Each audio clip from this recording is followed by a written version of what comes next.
So let's talk a little bit about the networks themselves. And again, these are three different ecosystems, if you will, upstream, midstream, downstream, and they're all interconnected. And that interconnected nature adds to the risk.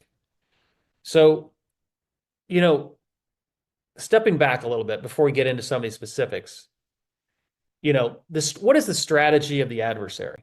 What's the adversary trying to do? The adversary is fundamentally trying to find a weak link. All they have to do is be right once.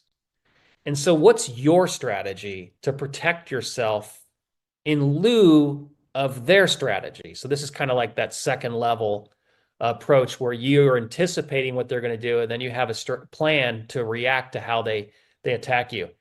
And I think to the extent it's not explicit, what I see a lot of folks doing are what I call whack-a-mole strategies.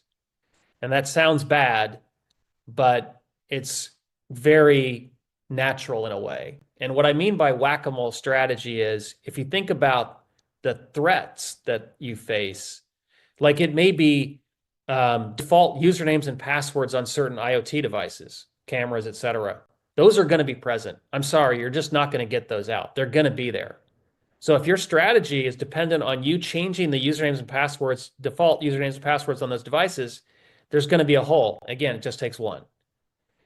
A whack-a-mole strategy would also be reliant on patching.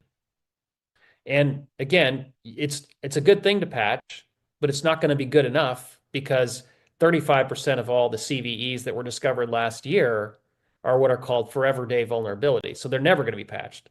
The company who built that product may even be out of business. So a whack-a-mole strategy is not going to, patching is not going to work. There's going to leave holes.